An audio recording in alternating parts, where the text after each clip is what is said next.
ನನ್ನೆಲ್ಲ ಪ್ರೀತಿಯ ವೀಕ್ಷಕರಿಗೆ ನನ್ನ ಪ್ರೀತಿಯ ನಮಸ್ಕಾರಗಳು. ನಮ್ಮ ಚಾನಲ್ನ ಇದೇ ಮೊದಲು ನೋಡ್ತಿದ್ದೀರಾ ಅಂದರೆ ದಯವಿಟ್ಟು ಸಬ್ಸ್ಕ್ರೈಬ್ ಮಾಡ್ಕೊಳ್ಳಿ ಫ್ರೆಂಡ್ಸ್.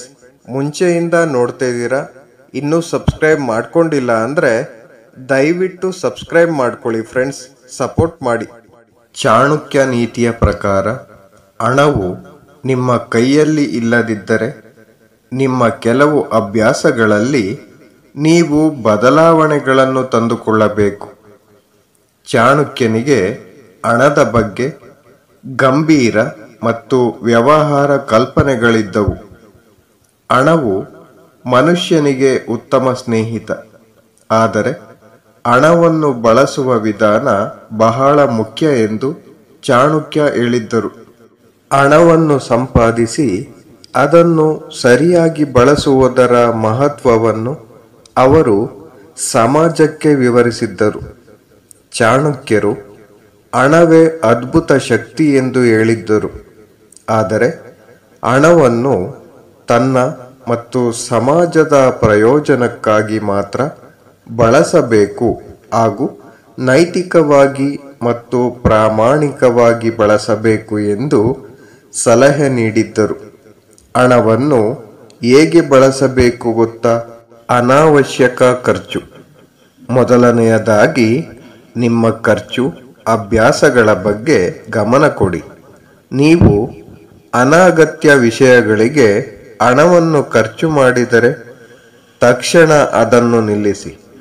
ಎಷ್ಟು ಬೇಕೋ ಅಷ್ಟು ಮಾತ್ರ ಖರ್ಚು ಮಾಡಿ.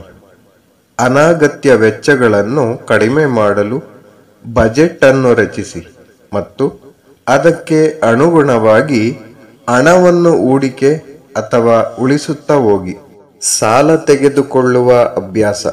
ನೀವು ಪದೇ ಪದೇ ಯಾರಿಂದಲಾದರೂ ಹಣವನ್ನು ಸಾಲ ತೆಗೆದುಕೊಂಡರೆ ಅದು ನಿಮಗೆ ಹೊರೆಯಾಗಬಹುದು. ವಿಶೇಷವಾಗಿ ಅನಗತ್ಯ ವೆಚ್ಚಗಳಿಗಾಗಿ ಸಾಲ ತೆಗೆದುಕೊಳ್ಳುವುದನ್ನು ತಪ್ಪಿಸಿ. ನೀವು ಸಾಲದಲ್ಲಿದ್ದರೆ ಸಾಧ್ಯವಾದಷ್ಟು ಬೇಗ ಅದನ್ನು ಮರುಪಾವತಿಸಲು ಪ್ರಯತ್ನಿಸಿ. ದಾನ ಮಾಡುವುದರಿಂದ ನೀವು ಸಂಪತ್ತು ಮತ್ತು ಸಮೃದ್ಧಿಯನ್ನು ಪಡೆಯುತ್ತೀರಿ. ನಿಮ್ಮ ಆದಾಯದ ಸ್ವಲ್ಪ ಭಾಗವನ್ನು ದಾನಕ್ಕೆ ನೀಡಿ.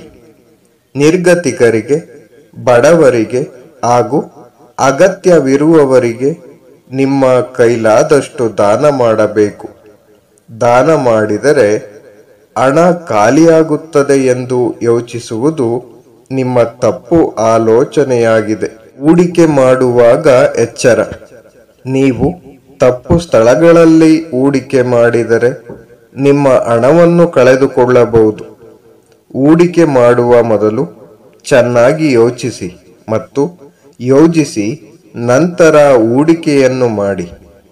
ಯಾವುದೇ ಯೋಜನೆಯಲ್ಲಿ ಹೂಡಿಕೆ ಮಾಡುವ ಮೊದಲು ಅದರ ಬಗ್ಗೆ ಸಂಪೂರ್ಣ ಮಾಹಿತಿಯನ್ನು ತೆಗೆದುಕೊಳ್ಳಬೇಕು.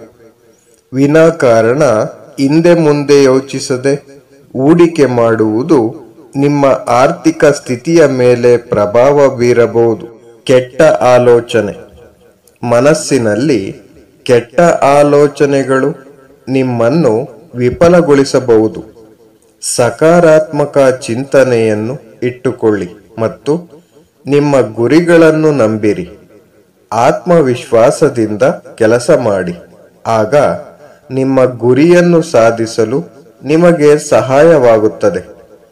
ಕೆಟ್ಟ ಆಲೋಚನೆಗಳಿಂದ ಮುಕ್ತರಾಗಲು ಯೋಗ, ಧ್ಯಾನ, ಮಂತ್ರಪಠಣ, ಒಳ್ಳೆಯ ಪುಸ್ತಕಗಳನ್ನು ಓದುವ ಅಭ್ಯಾಸ ರೂಢಿಸಿಕೊಳ್ಳಿ. ಸೋಮಾರಿತನ. ನೀವು ಸೋಮಾರಿಯಾಗಿದ್ದರೆ ನೀವು ಹಣವನ್ನು ಗಳಿಸುವಲ್ಲಿ ಯಶಸ್ವಿಯಾಗುವುದಿಲ್ಲ. ಕಷ್ಟಪಟ್ಟು ಮತ್ತು ಸಮರ್ಪಣಾ ಮನೋಭಾವದಿಂದ ಕೆಲಸ ಮಾಡಿ.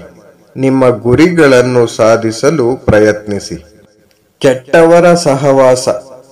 ನೀವು ತಪ್ಪು ಜನರೊಂದಿಗೆ ಒಡನಾಟ ಇಟ್ಟುಕೊಂಡರೆ ಅವರು ನಿಮ್ಮನ್ನು ತಪ್ಪು ಅಭ್ಯಾಸಗಳಿಗೆ ಸೇರಿಸಬಹುದು.